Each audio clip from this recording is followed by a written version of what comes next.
बोलिए सद्गुरु महाराज की जय, सच्चे दरबार की जय. Welcome everyone to today's spiritual discourse. When we think of Thomas Edison, Albert Einstein, Mahatma Gandhi, Martin Luther King, they're all remembered for one great accomplishment. Someone gave us electricity, while someone fought to abolish slavery. But on the other hand, if we look at the lives of Lord Ram or Mahatma Buddha,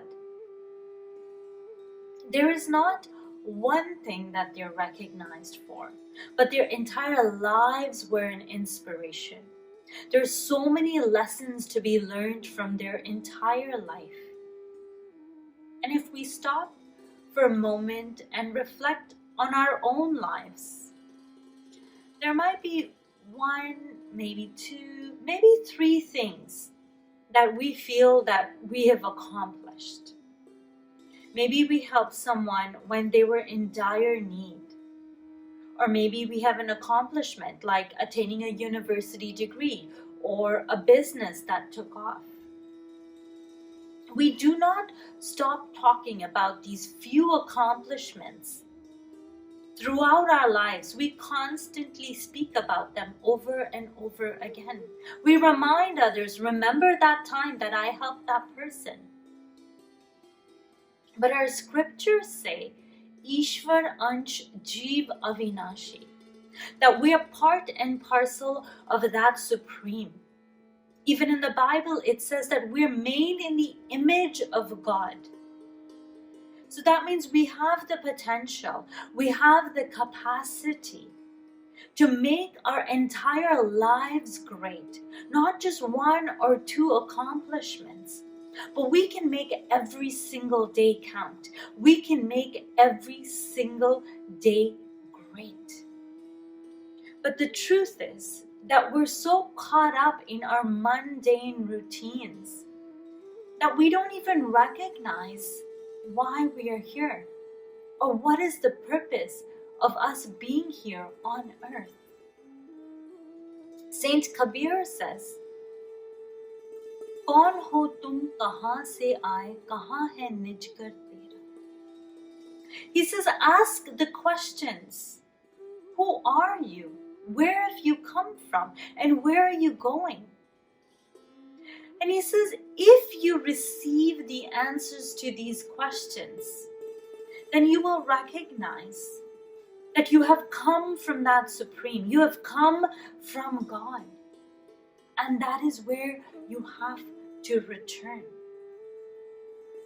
But often, we tie ourselves, just like to those accomplishments, we tie ourselves to our pain and sufferings as well. Remember when you were a kid and while you were riding your bike, you fell off the bike, you scraped your knee. For the whole day, whoever came, you made sure you told them you hurt your knee. And we do that as adults as well. If your shoulder is hurting, then no matter how many conversations you have in that day, almost 80% of those conversations are about your shoulder hurting. As we were growing up, we had so many aunts and uncles, and we often remembered them by what they complained about. Oh, that aunt whose leg is always hurting? It's sad, but it's true. Say someone wronged us, then it's not 80% of the conversations, it's 100% of the conversations. And it's not just for a day, but a week, a month, a year, that we continuously talk about how this person has wronged us. We continuously relive those moments over and over again. We attach ourselves to our suffering to such an extent that they start to identify us. At the time of Dwapar Yuga, when the 5 Pandavas and Draupadi were sent into exile for 12 years. Towards the end of the 12 years, Lord Krishna went to pay them a visit. Draupadi, from afar, recognized that Lord Krishna was coming. She recognized the flag on his chariot. And as he came into their hut, only Draupadi was present. And as soon as she saw Lord Krishna, she falls at his feet and she cries and cries and cries. There is no end to her tears. And Lord Krishna stops her, lifts her up and says, Draupadi, we're meeting after so long. Yet, instead of embracing me with hugs and kisses, you welcome me with tears? Draupadi says, Kana, you don't know. These tears are my 12 years of pain and suffering. You don't know how much we have endured over these past 12 years. Lord Krishna says, but why do you hold on to this pain and suffering like a long-lost relative? Draupadi says, it's easy for you to say, because you don't know what pain is. You don't know what suffering is. Lord Krishna says, I don't know what pain is. I don't know what suffering is. He says, need I remind you, Draupadi, that I was born in a prison, and within a few hours of my birth, I was sent away from my parents. And for years I fought death. My own uncle tried to kill me numerous times. But the difference is, Draupadi, that I do not hold on to those moments of suffering. That I choose to remember my fun times. I choose to remember the beautiful moments I had when I played with my friends, or when I hung out with the Gop and Gopikas. Yet you choose to hold on to that pain and suffering like a long-lost relative. The same is true with us today. We hold on to those moments of pain and suffering, and we relive them over and over again. The truth is, in today's day and age, most of the suffering does not come from the lack of food or the lack of shelter, but it comes from our thoughts. The major cause of suffering today is because of what is happening within our mind. We've attached the mind to these moments of pain and suffering, and we continue to live in them. That is why mental illness is on the rise today. At the time of Mahatma Buddha, one of his disciples went from town to town, preaching the message of truth, enabling people to connect to the truth, to recognize what their purpose was, why they were here. And in one of his gatherings, in one of his satsangs, there was a very unique individual that attended. After the satsang finished, this man came up to Mahatma Buddha and said, will you help me? I can't find a solution to the suffering that I undergo. The monk asks, what's the situation? He says that I'm in constant pain and suffering. I'm trying to find a solution to it, but I have been unable. I have everything. I have a beautiful home that's almost like a castle. I have access to whatever I want, but yet my mind is constantly in pain. People told me, why don't you go help out in orphanages? Hanging out with children will uplift you, will make you feel good. But to be quite honest, I'm annoyed with their questions and them constantly pulling at my clothes. Some people told me, go away, take a vacation, go sit by the ocean, feel its breeze. And I did that. And it helps while I'm there, temporarily. But when I'm back here, I again feel this heavy weight on me. I really am looking for a solution. The monk says, tomorrow, before sunrise, come and meet me. He gives him a certain location, says, come meet me tomorrow. The man couldn't sleep all night with this excitement that maybe finally I'm going to find a solution to my problem. I'm going to be able to put an end to my suffering. He goes to the spot that the monk had asked him to come to. And it was still dark. So he looks around trying to find where the monk is.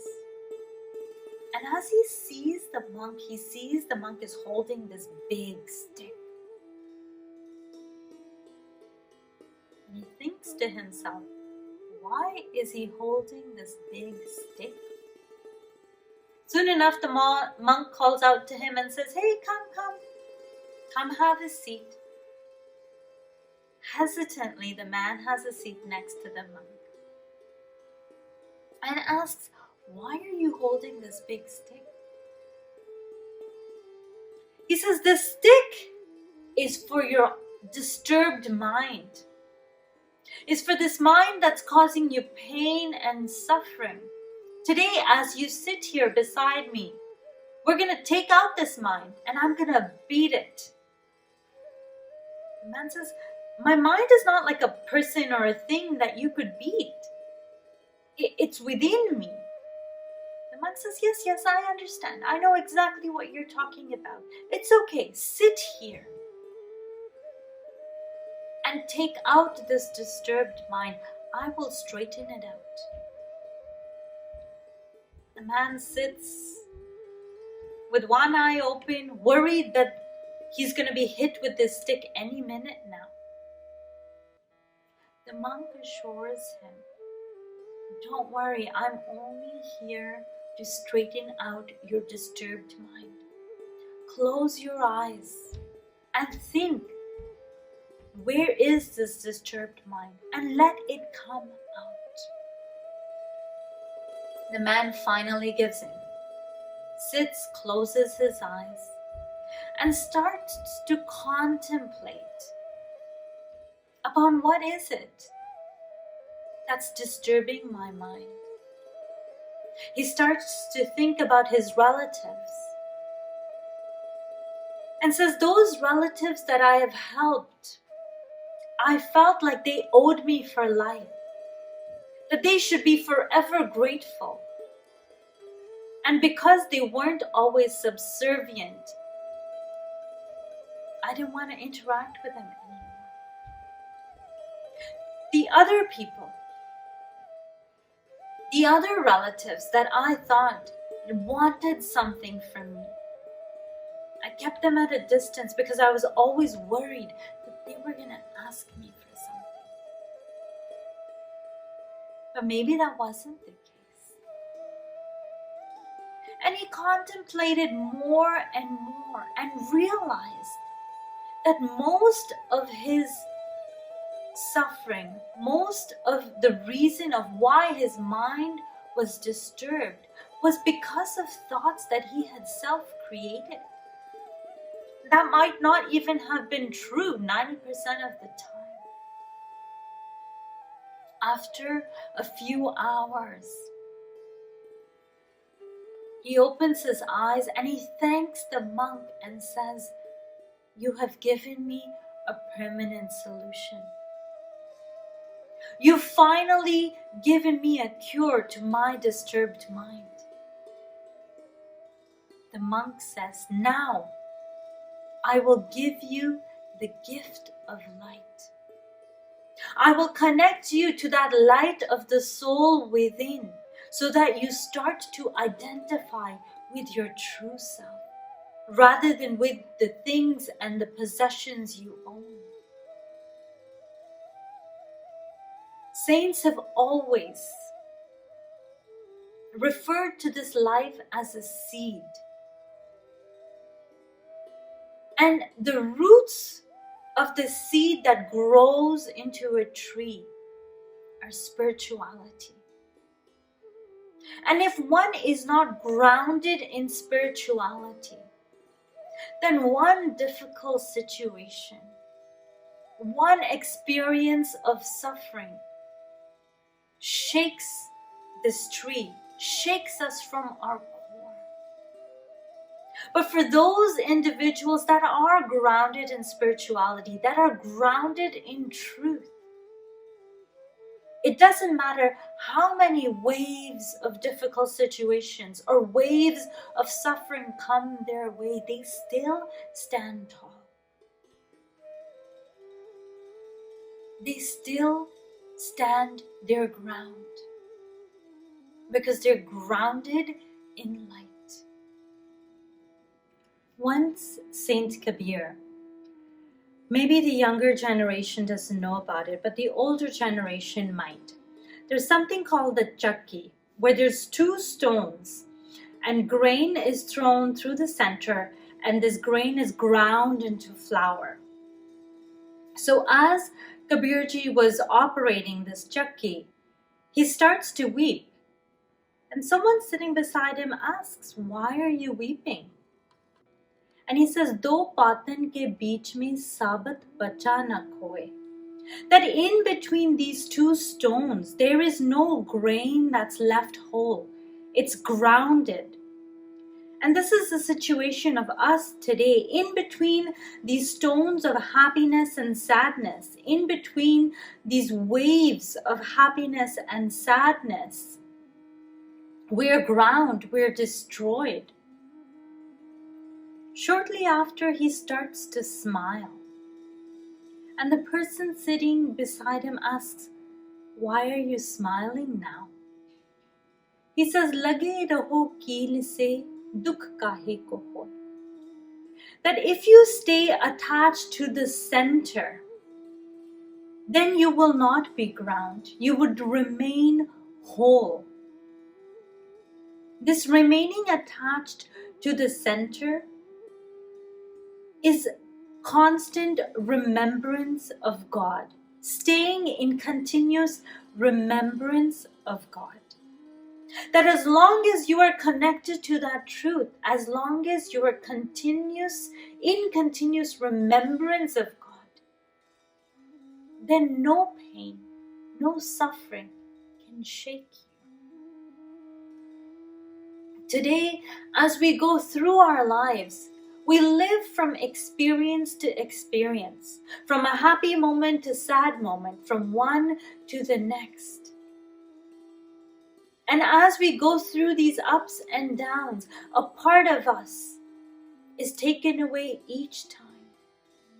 But saints and sages come back to remind us over and over again the need for us to stay grounded.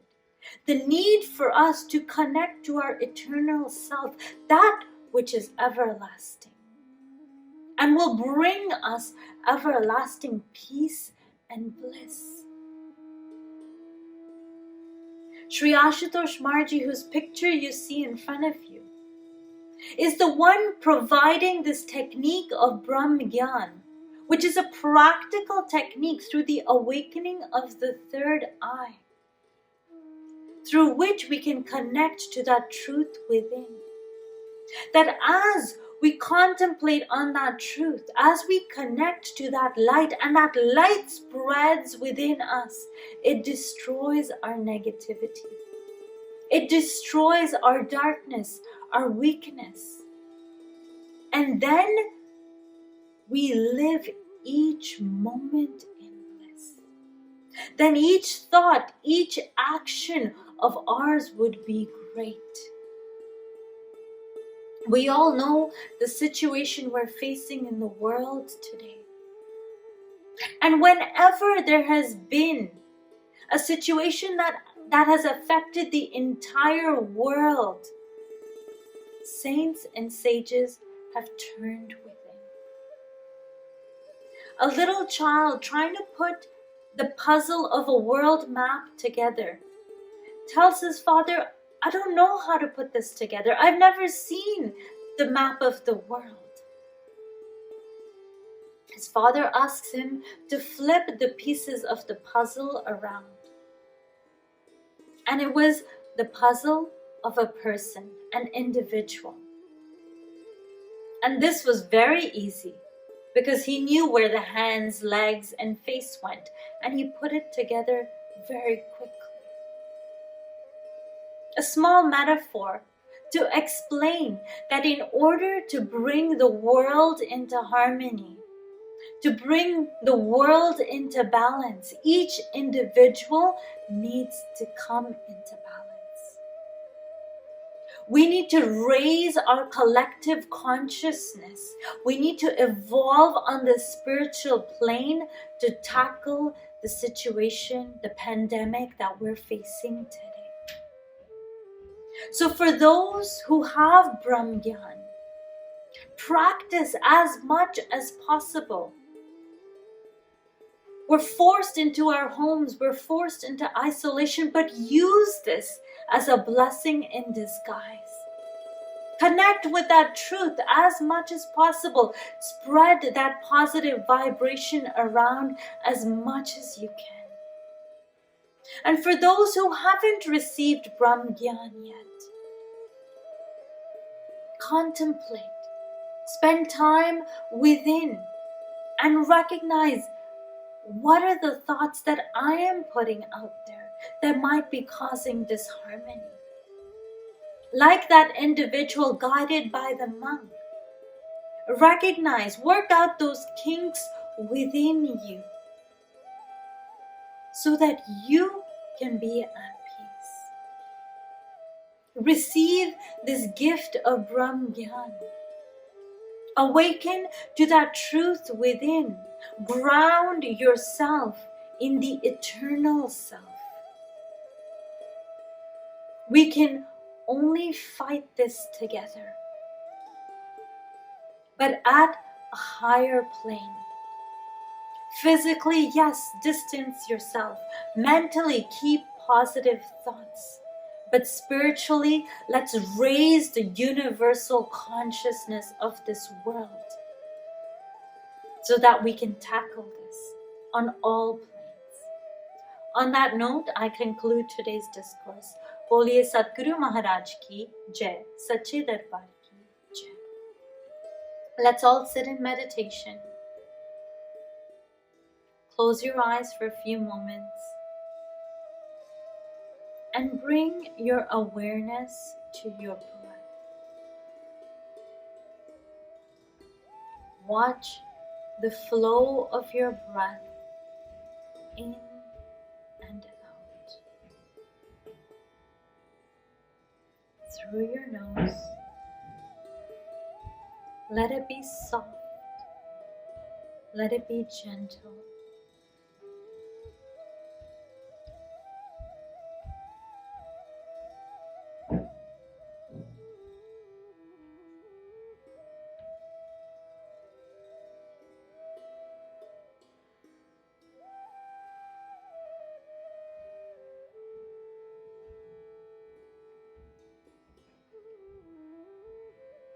With every exhale, let the body relax. Drop the shoulders away from the ears. Relax your jaw, maybe even separate your teeth.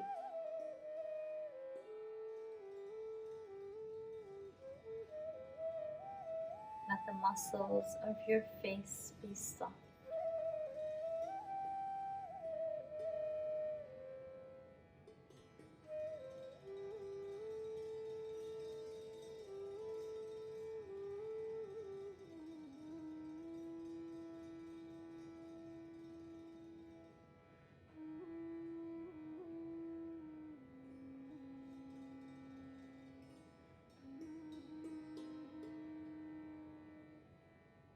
As you sit with your breath,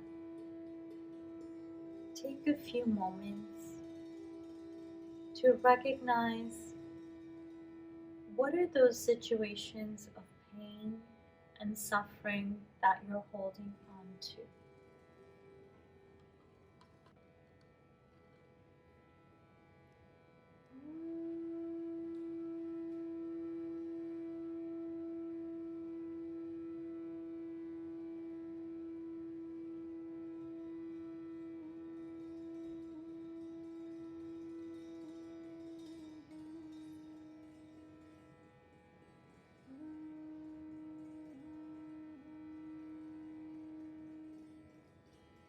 If it is tied to a situation in the past that you cannot change now, as you exhale, let it go. Understand that everything happens for a reason, that we're constantly exchanging energies, exchanging karma. So if it's in the past, as you exhale, let it release.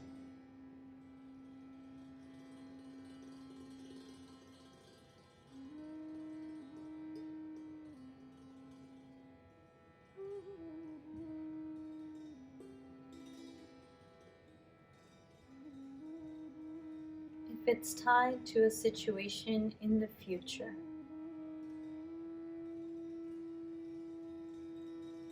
what you do today determines where you'll go tomorrow. So focus on the now, and when the outcomes come, deal with it then. Worrying about the future will not give you a solution. Worrying is like sitting in a rocking chair, constantly moving, but not getting anywhere. So bring your awareness to now, the present moment.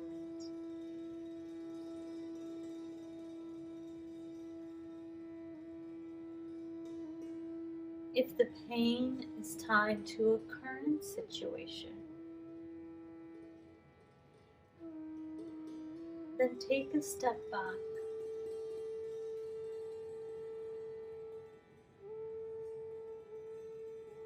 Zoom out and look at the situation again.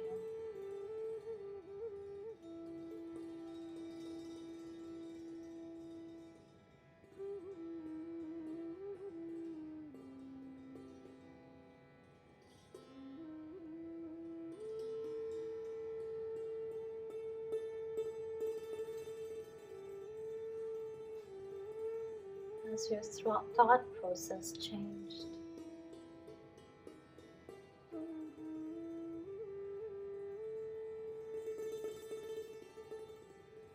Has your thought process about the situation changed as you look at it from afar?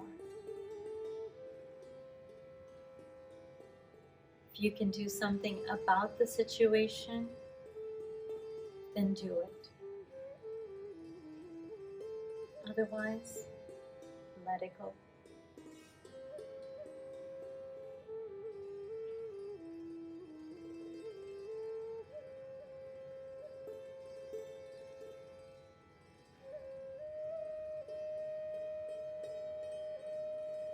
Work away each situation like this and feel the burden on your shoulders be lifted off.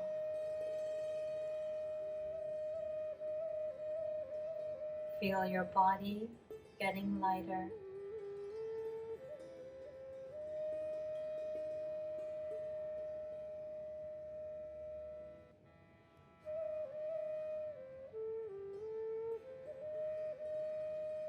Attach yourself, identify yourself with your soul.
Let's fold the hands, bringing them to the heart center. Lowering the chin to the chest. Offering our gratitude to Guru for making it possible for all of us to be present today. Take a moment to offer a silent prayer if you wish.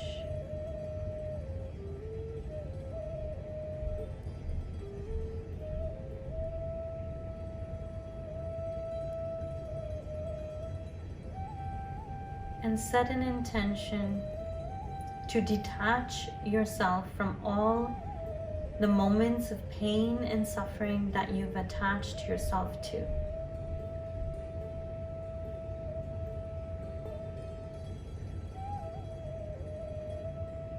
बोलिए सतगुरु महाराज की जय, सच्चे दरबार की जय. Thank you everyone for joining us today. Till next time, Jai Maharaji ki.